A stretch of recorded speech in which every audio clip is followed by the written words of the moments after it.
may mali yata. Hindi ka imbitado ngayong taon. Iyan mismo ang mga salitang sumalubong sa akin. Hindi isang yakap, hindi isang maligayang Pasko anak, kundi isang sampal ng katotohanan mas malamig pa sa hangin ng Disyembre. Nakatayo sa harap ko ang sarili kong mga magulang. Si Papa, si Enrique, suot ang kanyang pinagmamalaking barong Tagalog. Ang mukha ay kasing tigas ng marmol na sahig ng mansyon nila. Si Mama, si Isabel, balot sa perlas at seda. Ang mga matay walang emosyon, parang manikang porselana. Hinarang nila ang malaking pinto na gawa sa narra, ang mismong pinto kung saan nila ako tinuruang maglakad nung bata pa ako. Ngayon, ito na ang pader sa pagitan namin. Sa maliit na siwang ng pinto, kitang-kita ko ang eksena sa loob. Ang mahabang lamesa na puno ng pagkain para sa Noche Buena. Ang kumikinang na mga ilaw sa Christmas tree. At doon sila nakaupo. Ang ate kong si Bea, ang golden child ng pamilya, ay may hawak na kopita ng mamahaling alak. May ngiti sa kanyang mga labi. Isang ngiting panalo. Katabi niya ang best friend ko, o dapat sabihin, dating best friend ko si Carla. Si Carla na itinuring kong kapatid ay nakaupo sa mismong silya na dapat ay para sa akin. At nakita ko ito. Isang mabilis na sulyap sa pagitan nilang dalawa ni Bea, isang tingin na nagsasabing, nagawa natin, wala na siya. At pagkatapos, tumawa sila. Isang mahinang tawa, pero sapat na para marinig ko. Isang tawa na parang tinutusok ang puso ko ng libo-libong karayom. Ang mga kontrabida sa sarili kong kwento, nagdiriwang sa aking pagbagsak. Anong ginawa ko? Umiyak ba ako? Nagmakaawa? Nagwala? Hindi. Sa halip na umiyak, ngumiti lang ako. Isang maliit na ngiti na hindi umabot sa aking mga mata. Dahan-dahan, itinaas ko ang dala kong leche flan, ang paborito ni Papa na ginawa ko buong gabi. Ipinakita ko ito sa kanila bago ko ito dahan-dahang ibinaba sa may panan ng pinto. Sayang naman, sabi ko sa mahinang boses, sapat lang para marinig nila, para sana sa inyo. Pagkatapos tumalikod ako. Bawat hakbang palayo ay parang may bigat na 1 tonelada. Hindi ko sila binigyan ng kasiyahan na makita akong talunan. Naglakad ako palayo na taas noo, isang reyna na inagawan ng korona pero hindi ng dignidad. Chill lang. Dahil alam ko ang isang bagay na hindi nila alam. Ako si Sofia Reyes, 32 taong gulang. Sa loob ng 5 taon, ibinuhos ko ang lahat sa kumpanya ng pamilya namin, ang Reyes Investments. Hindi ako ang tagapagmana, si Bea iyon. Ako lang ang nasa marketing department, ang departamentong minamaliit ni Papa. Pang-brochure lang yan, sabi niya minsan. Pero sa loob ng 5 taon, ako ang nagtrabaho ng doble kayod para patunayan ang sarili ko. Ako ang kumuha ng mga kliyenteng akala nila ay imposible. Ako ang nagpuyat para sa mga presentasyon na nagpasok ng milyon-milyong piso sa kaban ng kumpanya. Naaalala ko pa noong nakuha ko ang Chimenez Development Account. Isang kliyente na halos 1 dekada ng sinusuyo ni Papa. Nang ibinalita ko ito, ano ang sabi niya? Paano mo nagawa yan? Anong ipinangako mo? Hinala. Hindi paghanga. Sakripisyo ko, binaliwala lang nila. Ang lahat ng ito ay tiniis ko. Tiniis ko ang pagkumpara sa perpekto kong ate. Tiniis ko ang mga salitang masakit mula sa sarili kong ama. Tiniis ko ang pamimintas ng aking ina sa lahat ng bagay. Mula sa damit ko hanggang sa mga desisyon ko sa buhay. Ginawa ko ang lahat para sa kanila. Para sa pamilya. Dahil iyon ang mantra namin, pamilya muna. Pero 8 buwan na ang nakalipas may natuklasan ako. Isang bagay na madilim, isang bagay na mali. Mga transaksyon na hindi maipaliwanag. Pera ng mga kliyente na nawawala at napupunta sa mga offshore accounts na kahina-hinala. Nang sinubukan kong kausapin si Papa tungkol dito, ang sagot niya ay isang sigaw. Huwag mong pakialaman ang hindi mo naiintindihan, Sofia. Sabay bawi sa mga dokumento mula sa kamay ko. Doon nagsimula ang lahat. Doon nila ako sinimulang itulak palayo. Kaya umalis ako. Itinayo ko ang sarili kong kumpanya. Dala ang mga kliyenteng ako naman talaga ang naghirap makuha. Akala nila, iyon na ang katapusan. Akala nila, natalo na nila ako. Akala nila, sa pagharang nila sa akin ngayong Noche Buena, tuluyan na akong wala. Ang hindi nila alam, sa pagtalikod ko sa mansyon na iyon, hindi lang pait ang dala ko sa aking puso. Ang hindi nila alam, may hawak akong telepono. At sa teleponong iyon, may isang numero akong tinawagan. Isang kaibigan mula sa Securities and Exchange Commission. At higit sa lahat, ang hindi nila alam, bago ako tuluyang umalis sa kumpanya 8 buwan na ang nakalipas, may dala akong kopya. Kopya ng lahat. Ang resibo ng lahat ng kanilang kasinungalingan. Akala nila tapos na ang laban. Ang totoo, ngayon pa lang ito magsisimula. Kung naranasan mo ng maramdamang estranghero ka sa sarili mong tahanan, i-like at i-share mo ang video na ito. At huwag kalimutang mag-comment sa ibaba. Saan kayo nanonood? Gusto kong marinig ang kwento ninyo. Dahil sa gabing ito, sabay-sabay nating aalamin kung paano naniningil ang karma. Ang biyahe papuntang Forbes Park ay puno ng mga alaala. Bawat kanto, bawat puno ng akasya na nadadaanan ko ay may kwentong bumubulong mula sa aking kabataan. Dito sa mga kaliyeng ito ako natutong magbisikleta sa tulong ni Papa. Sa simbahan sa dulo ng kaliyeng iyon, kami nagsisimba tuwing linggo. Laging paalala ni Mama na umupo ng tuwid. Ang mansyon mismo na may matataas na pader at malawak na hardin ay hindi lang isang bahay. Ito ay isang monumento, isang simbolo ng kapangyarihan at tradisyon ng pamilyang Reyes. Ngayong gabi, habang papalapit ako, ang dating pakiramdam ng pagiging kabilang ay napalitan ng kaba. May kung anong mabigat sa hangin, isang bagay na hindi ko maipaliwanag. Ipinagkibit balikat ko na lang ito, iniisip na baka dala lang ng tensyon sa pagitan naming nitong mga nakaraang buwan. Ipinarko ang aking sasakyan sa medyo malayo dahil punuan na ang tapat ng bahay. Habang naglalakad ako, dala ang leche flan na maingat kong binalot, tanaw ko na ang liwanag at sigla mula sa loob. Rinig ko ang halakhakan, ang mahinang tunog ng mga pamaskong awitin. Saglit akong huminto, huminga ng malalim, at inihanda ang aking sarili. Pamilya pa rin sila, bulong ko sa sarili ko, dugo at laman. Pagdating ko sa malaking pinto na gawa sa narra, kumatok ako. Biglang tumahimik sa loob. Ang masayang tugtugin ay tila humina. May mga yabag na papalapit at bumukas ang pinto. At doon tulad ng 2 estatwa, nakatayo ang aking mga magulang. Si Papa, si Enrique, matikas sa kanyang barong Tagalog. Si Mama, si Isabel, suot ang kanyang mga alahas na kumikinang. Pero ang mga mukha nila, walang emosyon, malamig. Sofia, sabi ni Papa, ang boses niya, walang bahid ng init na dati kong kinamulatan. Anong ginagawa mo rito? Naguluhan ako. Para po sa Noche Buena, sagot ko. Pilit nang umingiti. Tumawag po ako kay Mama, sabi niya 8:00 raw po. Nakita ko ang paghigpit ng kamay ni Mama sa gilid ng pinto. May mali yata, sabi niya, ang boses ay kasing nipis ng sinulid. Hindi ka imbitado ngayong taon. Hindi ka imbitado. Ang 3 salitang iyon ay parang isang malakas na suntok sa aking sikmura. Napaurong ako. Sa siwang ng pinto nakita ko ang lahat.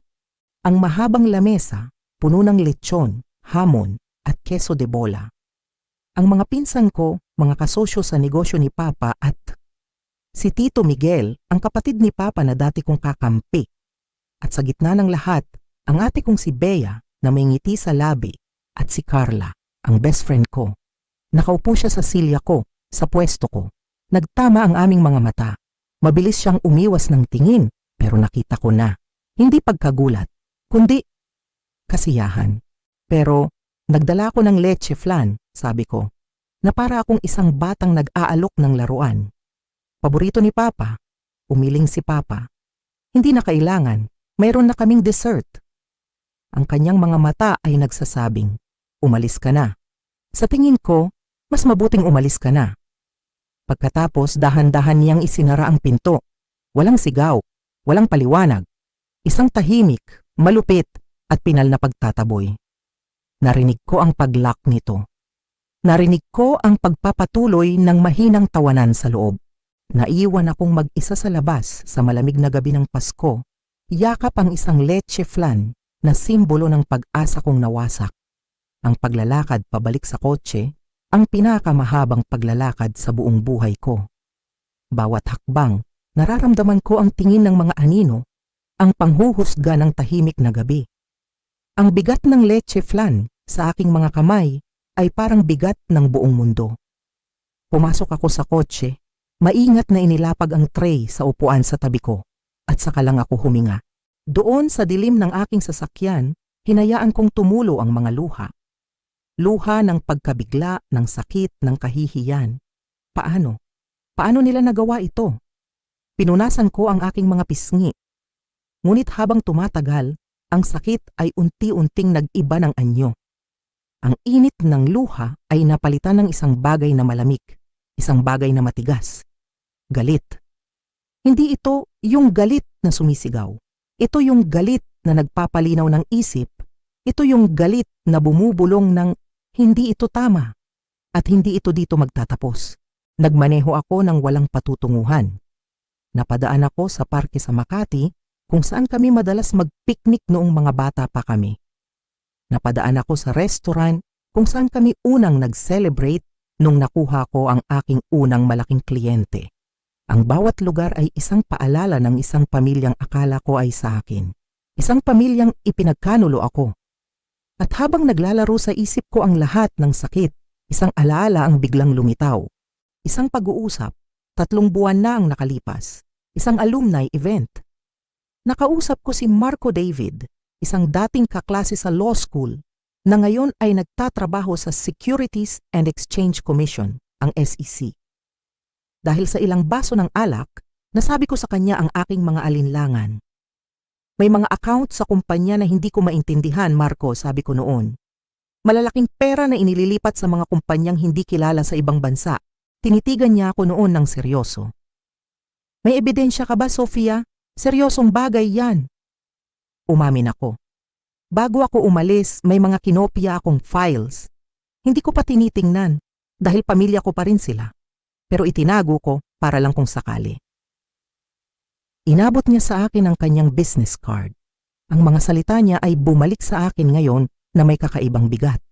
Kung sakaling magbago ang isip mo, sabi niya, tawagan mo ako kaagad. May mga bagay na mas matimbang kaysa sa utang na loob sa pamilya. Itinabi ko ang kotse sa isang tahimik na lugar. Kinuha ko ang aking wallet at hinanap ang card na iyon. Nanginginig ang aking mga kamay habang dinadial ko ang numero niya. Bawat ring ay parang isang martilyo na pumupukpok sa aking dibdib. Ito na yon, walang atrasan, sumagot siya. Sofia, maligayang Pasko, bati niya. Marco, sabi ko, ang boses ko ay matatag, mas matatag kaysa sa inaasahan ko. Naaalala mo yung mga files na naikwento ko sa'yo? Sa tingin ko, oras na para makita mo. Ang apartment ko sa Makati ay tila isang santuwaryo pagkatapos ng kaguluhan sa Forbes Park. Dito, ako ang may kontrol. Ako ang nasusunod. Ang mga palamuti kong pamasko ay tila isang mapait na paalala ng gabing dapat sana'y masaya. Inalis ko ang aking magarang damit at nagsuot ng komportabling pambahay. Nagbukas ako ng isang bote ng alak, hindi para magdiwang, kundi para magpalakas ng loob. Pagkatapos, nilabas ko ang kahon kung saan ko itinago ang mga dokumentong magbabago sa lahat. Inilatag ko ang mga papel sa aking lamesa. Sa una, mga numero at pangalan lang sila. Account statements, investment reports, wire transfers.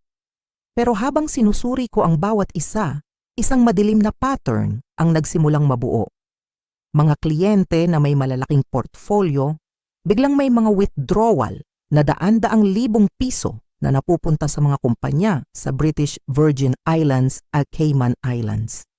Mga kumpanyang walang record, mga shell corporations.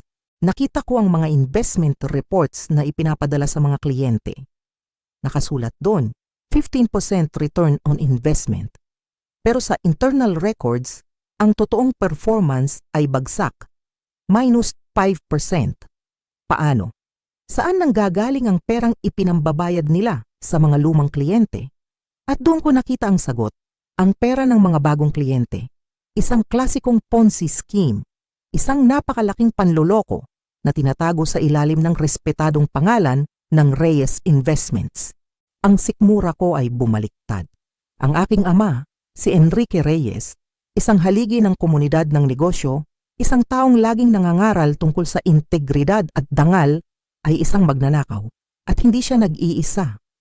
Nakita ko ang mga email sa pagitan ni Papa at ng ate kong si Bea. Ang usapan nila, napaka-professional, napaka-kalmado, na para bang ang pinag-uusapan nila ay ang menu para sa isang party at hindi ang pagsira sa buhay ng mga taong nagtiwala sa kanila. Isang email mula kay Bea. Dad, Mr. Tan is asking about his returns. They seem too low. Ang sagot ni Papa, reallocate funds from the new DZON account temporarily. Just to keep him quiet. We'll fix it next quarter. Inaayos nila, tinatakpan, niloloko. At ang pangalan ko, nandoon din ang pangalan ko. Isang email mula kay Papa 3 linggo bago ako tuluyang umalis. Kailangang limitahan ang access ni Sofia sa mga malalaking account. Masyado siyang maraming tanong. Her marketing role does not require this level of detail. Ang sagot ni Bea, already handled, Dad. Handled, ganun lang, binaliwala. Itinuring na isang abala sa kanilang perpektong krimen. Ang bawat papel na hawak ko ay isang patunay. Hindi lang ng isang krimen sa pananalapi, kundi ng isang krimen sa pagtitiwala. Ang lahat ng paghihirap ko sa kumpanya, ang lahat ng pagsisikap ko na makuha ang respeto nila, ay isa palang malaking kasinungalingan.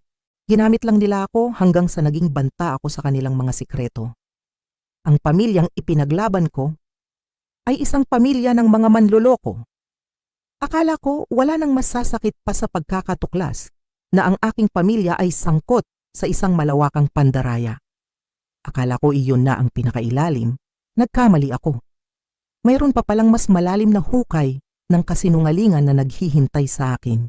Habang patuloy kong binubuklat ang mga dokumento, may isang pangalan na paulit-ulit na lumalabas sa mga email. Carla, ang best friend ko. Nakita ko ang isang email chain na nagsimula kay Bea. Ang subject, update on S. Ako yon, si Sofia. Ang email ay mula kay Carla para kay Bea.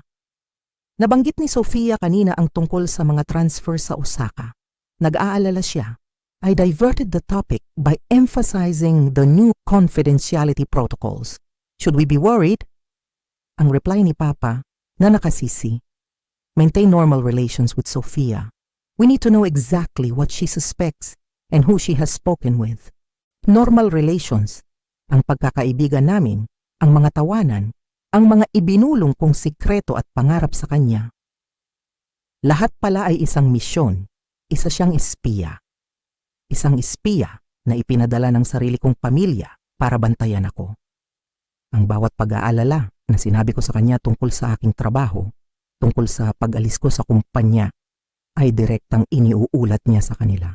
Siya ang nag-engganyo sa akin na itayo ang sarili kong negosyo, habang sa likod ko ay sinisigurado niyang mananatiling ligtas ang mga sikreto ng pamilya Reyes. Ang sakit ay hindi mailarawan. Para akong sinaksak sa likod ng 2 beses, una ng aking pamilya at pangalawa ng taong akala ko'y kapatid ko. At mayroon pa, may isang folder na may label na personal. Sa pag-aalinlangan binuksan ko ito, mga litrato, mga screenshots mula sa social media. Sa una hindi ko maintindihan, pero habang tinitingnan ko, nakita ko ang pattern, mga litrato ni Bea at Carla sa mga party na hindi ako imbitado. Mga litrato nila sa isang beach trip na sinabi ni Carla ay kasama niya ang kanyang pamilya. At ang huling litrato, ang litratong sumira sa lahat, sa rest house ng pamilya namin sa Tagaytay. Magkayakap sila, hindi yakap ng magkaibigan, isang halik. Kaya pala ganun na lang ang katapatan niya sa kanila. Kaya pala handa siyang isakripisyo ang pagkakaibigan namin. Hindi lang siya empleyado o kaibigan ng pamilya. Karelasyon siya ng ate ko. Ang buong buhay ko sa mga nakalipas na taon ay isang malaking teatro at ako lang ang hindi nakakaalam ng script. Biglang tumunog ang telepono ko si Marco. Sofia, may masama akong balita, sabi niya. Ang boses ay seryoso. Sinimulan ko ng tingnan ang public records ng Reyes Investments, pero may iba akong nakita. May activity sa isang trust fund na nakapangalan sa'yo. Isang malaking withdrawal, 2 buwan na ang nakalipas. Ang trust fund ko, ang perang iniwan ng lola ko na hindi ko dapat magalaw hanggang maging 35 ako. Imposible, sabi ko. Kailangan ng 2 signature para doon. Ang isa ay sa akin. Sofia, sabi ni Marco. May gumamit ng pangalan mo, peke ang pirma, ninakawan ka nila. Doon gumuho ang lahat. Hindi lang nila ako itinaboy. Hindi lang nila ako niloko, ninakawan nila ako. Ang gabi ay malalim na, pero ang isip ko ay hindi pa kailanman naging ganito kalinaw. Sa harap ko, nakalatag ang lahat ng ebidensya, ang pandaraya sa mga kliyente, ang pagtataksil ng aking kaibigan, ang pagnanakaw sa aking sariling pera. Wala nang duda, wala nang puwang para sa pag-aalinlangan. Ang pamilyang minahal ko ay isa na lamang alaala. Ang mga taong nasa Forbes Park ngayon ay mga estranghero na. Inayos ko ang lahat ng files. Bawat dokumento, iniscan ko at isinave sa isang encrypted drive. Gumawa ako ng isang malinaw na timeline mula sa unang transaksyon, nakahina-hinala hanggang sa mga email na nagpapatunay ng kanilang cover-up. Inihanda ko ang email. Ang tatanggap, si Marco David sa SEC, kasama ang ilang matataas na opisyal. Naka-attach ang lahat, bawat piraso ng resibo. Ang cursor ng mouse ay kumukurap sa ibabaw ng send button. Para itong isang bomba na naghihintay sumabog. Isang pindot lang at wala nang balikan. Ang pangalang Reyes na pinaghihirapan ng aming mga ninuno ay madudungisan magpakailanman. Si Papa, na sa kabila ng lahat ay ang lalaking nagturo sa akin kung paano mangarap, ay maaaring makulong. Si Bea, ang ate ko, na dati kong kasamang maglaro, ay masisira ang buhay. Si Mama, na ang tanging mundo ay ang kanyang social standing, ay mawawala ng lahat. Biglang bumalik sa isip ko ang mga alaala ng kabataan. Si Papa, na buong pagmamalaking ipinagmamalaki ako nung nanalo ako sa isang quiz bee. Si Mama, na inalagaan ako ng ilang gabi nung nagkaroon ako ng dengue. Si Bea, na ipinagtanggol ako sa isang bully sa eskwelahan. Sila ba yon? O ang mga alaala bang iyon ay parte na rin ng isang malaking kasinungalingan? Pagkatapos isang imahe ang pumalit sa lahat ng iyon.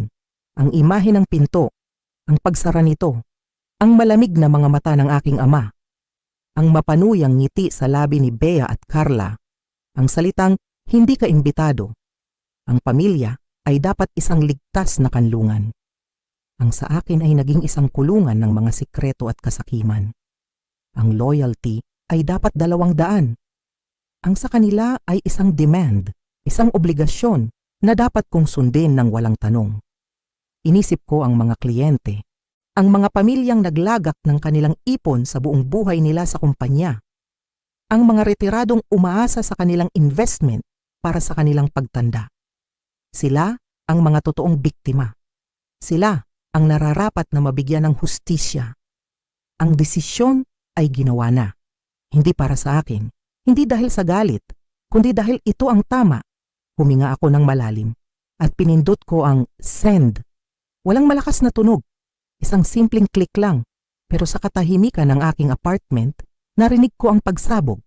Ang pagsabog na yayanig sa pundasyon ng aking buong pagkatao at sa imperyong binuo sa kasinungalingan. Sa loob ng ilang minuto pagkatapos kong isend ang email, ang tanging naririnig ko ay ang pagtibok ng sarili kong puso. Isang nakabibinging katahimikan, para itong kalmado bago dumating ang isang malakas na bagyo. At pagkatapos, nagsimula ito. Isang text message galing kay Papa, 3 salita lang. Anong ginawa mo? Hindi pa ako nakakasagot, tumawag si Mama. Hindi ko sinagot. Nag-iwan siya ng voicemail, ang boses ay nanginginig sa galit at takot. Sofia, ano man ang akala mong alam mo, kailangan mo kaming tawagan ngayon din. Ito ay usapin ng pamilya. Tumawag siya ulit at ulit. Sumunod ang mga text mula kay Bea. Ang una, puno ng galit. Sinira mo na ang lahat.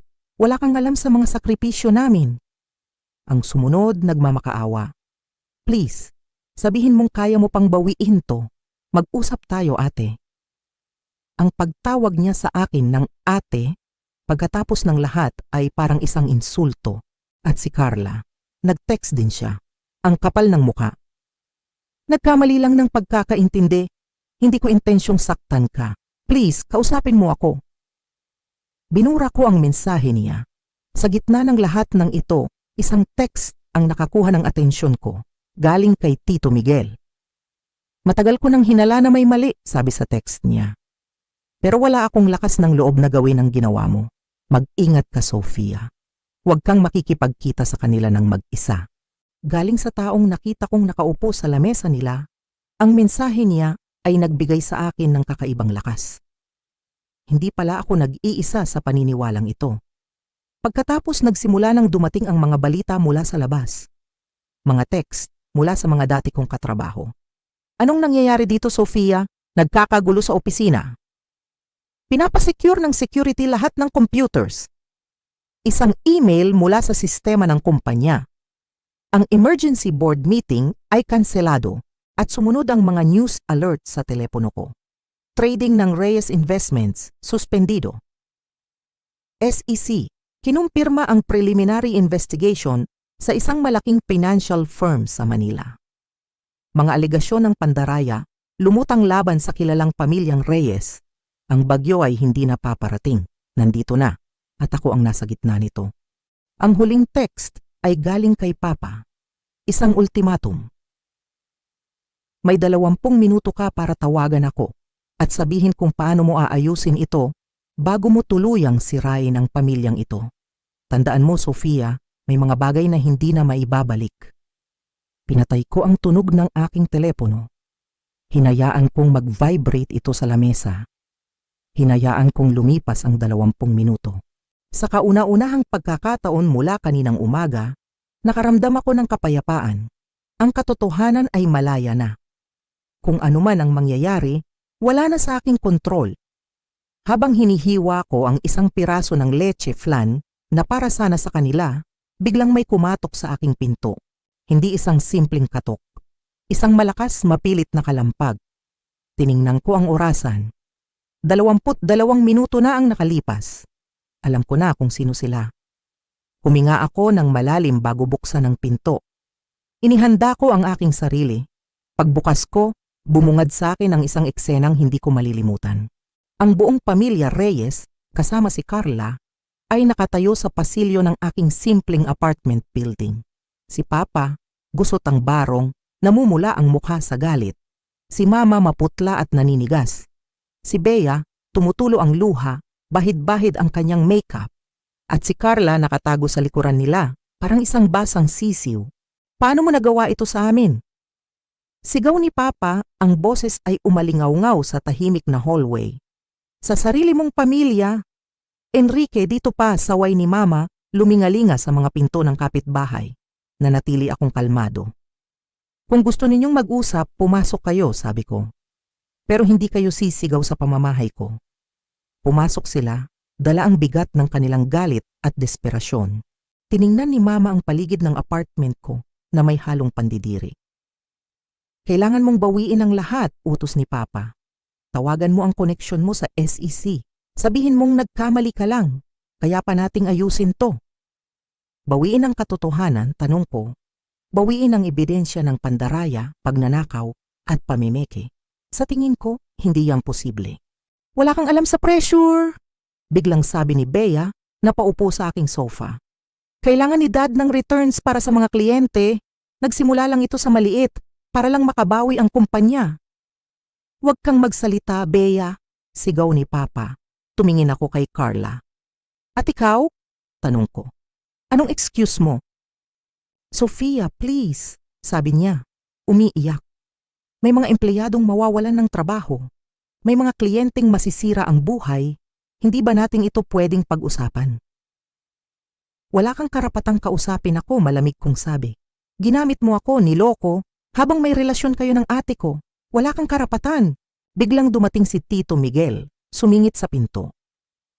Enrique, sinisigurado na nila ang mga files sa opisina, sabi niya. Pagkatapos ay lumingon siya sa akin. Sofia, Mag-ingat ka, ikaw ang plano nilang isisi. Kinumpirma ito ng tingin ni Papa. Ang galit niya ay napalitan ng kalkulasyon. Sangkot ka rin sa mga account na ito, Sofia. Kung tutulong ka, poprotektahan ka namin. Kung hindi, ang mga abogado namin ang bahala sa'yo. Isang pananakot, pero hindi ako natinag. May timeline ako ng lahat ng komunikasyon ko na nagpapatunay na paulit-ulit kong kinuwestiyon ang mga ito at paulit-ulit ninyo akong hinarang. Magkano? Biglang sabi ni Papa, na para bang isang transaksyon lang ang lahat. Sabihin mo ang presyo mo, 50 milyong piso, 100 milyon. Anong kailangan para tumahimik ka? Tinitigan ko siya, ang ama ko. Ang tingin niya ay hindi sa isang anak, kundi sa isang problemang kailangang bayaran. Doon, tuluyan nang namatay ang lahat ng natitirang pagmamahal at respeto ko. Nasa akin na ang kailangan ko, sagot ko. Ang katotohanan. Ang katotohanan ay hindi nagbabayad ng bills, sigaw niya. Alam ko na kung paano gumagana ang mundo ninyo, sabi ko, at ayoko nang maging parte nito. Ang pag-alis nila ay parang isang mabagal na prosesyong ng mga talunan. Si Papa, lumabas na walang lingon likod, dala ang kanyang sugatang pride. Si Mama huminto sa may pinto, isang tingin ng galit at panghihinayang bago sumunod. Si Bea nag-atubili na para bang may gusto pang sabihin pero umiling na lang at umalis. Si Carla, ang huling lumabas, bumulong ng isang sorry na walang bigat, walang kahulugan. Naiwan si Tito Miguel. Lalala pa ito bago bumuti, sabi niya sa akin. Pero ginawa mo ang tama. Sana ginawa ko na rin ito noon pa. Tinapik niya ang aking balikat at sumunod na rin sa kanila. Nang magsara ang pinto, isang nakabibinging katahimikan ang bumalot sa aking apartment. Ako na lang mag-isa. Napapalibutan ng mga dokumentong naglantad ng katotohanan at ng isang piraso ng leche flan na simbolo ng isang pamilyang winasak ko. Napaupo ako sa sahig. Doon sa gitna ng katahimikan, naramdaman ko ang lahat, ang bigat ng aking desisyon, ang sakit ng pagkawala, ang takot sa kung ano ang mangyayari bukas. Hindi ako isang bayani, isa akong anak na sinira ang sariling pamilya, isa akong kapatid na ipinahamak ang sariling kapatid. May mga sandaling pinagdudahan ko ang aking sarili. Tama ba ang ginawa ko? Worth it ba ang lahat ng ito? Ngunit sa ilalim ng lahat ng sakit at pagdududa, may isang bagong pakiramdam na unti-unting lumitaw. Isang pakiramdam na magaan, kalayaan. Malaya na ako sa mga ekspektasyon nila. Malaya na ako sa kanilang mga pamantayan ng tagumpay. Malaya na ako sa obligasyong maging isang reyes na sumusunod lang. Sa pagwasak ko sa imperyo ng kasinungalingan nila, winasak ko rin ang kulungan na matagal nang bumihag sa akin. Ang pamilyang kinagisnan ko ay abo na. Ngunit mula sa abo na iyon, may pagkakataong bumangon. Hindi bilang si Sofia Reyes, ang anak ni Enrique, kundi bilang si Sofia. Ako lang. At sa kauna-unahang pagkakataon sa aking buhay, ang kinabukasan ay isang blangkong papel. At ako ang may hawak ng panulat. Isang taon na ang lumipas. Nakatayo ako ngayon sa kusina ng bago kong townhouse sa Quezon City. Hindi ito kasing laki ng mansyon sa Forbes Park, pero bawat sulok nito, sa akin, ang amoy na kumakalat sa hangin ay hindi na amoy ng tensyon o pagkukunwari. Amoy ito ng pabo na niluluto ko at ng bibingka na dala ng isa sa mga bisita ko. Sa labas ng bintana, ang mga ilaw pamasko ay kumukutitap at sa kauna-unahang pagkakataon sa loob ng maraming taon, ang Pasko ay may dalang tunay na saya. Maraming nangyari sa loob ng isang taon. Ang Reyes Investments ay sumailalim sa isang malaking pagbabago. Si Papa, para maiwasan ang mas mabigat na parusa, ay umamin sa kanyang mga kasalanan. Ngayon, siya ay nasa ilalim ng house arrest. Ang kanyang imperyo ay gumuho pero hindi ito tuluyang nawala. At sa isang hindi inaasahang pangyayari, ako ang inimbitahan na maging parte ng bagong board of directors. Ang dating tagagawa ng brochure ay siya na ngayong tagasiguro na ang kumpanya ay tatakbo ng may integridad. Isang malaking kabalintunaan, hindi ba? Si Mama, Malayo pa rin ang loob niya sa akin. Hindi niya matanggap ang kahihiyang idinulot ng paglalantad ko sa katotohanan. Nasa rest house siya sa Tagaytay, malayo sa mata ng publiko. Si Bea naman, unti-unti, nag-uusap na kami. 6 na buwan pagkatapos ng lahat tumawag siya. Umiiyak, humihingi ng tawad. May sarili na siyang simpleng buhay ngayon at buwan-buwan nagkakape kami. Mahirap, pero sinisimulan naming buuin muli ang nasirang tulay sa pagitan naming dalawa. May kumatok sa pinto. Ang mga bisita ko, ang aking bagong pamilya, nauna si Ana, ang pinsan ko, na ngayon ay kasosyo ko na sa aking sariling marketing firm. Sumunod si Tito Miguel, kasama ang kanyang partner, si Marco at ang kanyang asawa, at si Bethany, ang dati kong assistant na sumama sa akin nang magtayo ako ng sarili kong kumpanya. At sa huli, isang bisitang hindi ko inaasahan, si Bea. May dala siyang isang tray ng leche flan. Naalala kong paborito ito ni Papa, sabi niya, medyo nahihiya. Pero, paborito mo ring ito, di ba? Hindi ko napigilan ang mga luhang namuo sa aking mga mata. Tumango ako. Isang simpleng gesture, pero sapat na para sabihing may pag-asa pa. Habang nakaupo kaming lahat sa aking hapagkainan, tiningnan ko sila isa-isa. Ang mga taong ito, hindi kami konektado ng dugo. Konektado kami ng respeto, ng pagtitiwala, at ng mga pinagdaanang pagsubok. Sila ang mga taong nanatili sa tabi ko noong ang pananatili sa tabi ko ay may kapalit. Itinaas ko ang aking kopita. Bago tayo kumain, sabi ko, gusto kong magpasalamat sa inyong lahat. 1 taon na ang nakalipas, akala ko, sa pagkawala ng aking pamilya, nawala na ang lahat sa akin, pero mali pala ako. Dahil sa pagkawala nila, nagkaroon ng puwang para sa isang bagay na mas totoo. Natutunan ko na ang tunay na pamilya ay hindi nasusukat sa dugo. Ito ay ang mga taong pinipili kang samahan at mahalin kahit na sa pinakamadilim na sandali. Sa gabing iyon, sa gitna ng tawanan at masasarap na pagkain, nahanap ko ang tunay na diwa ng Pasko. Hindi ito tungkol sa magarbong handaan o mamahaling regalo. Ito ay tungkol sa pamilya, ang pamilyang iyong pinili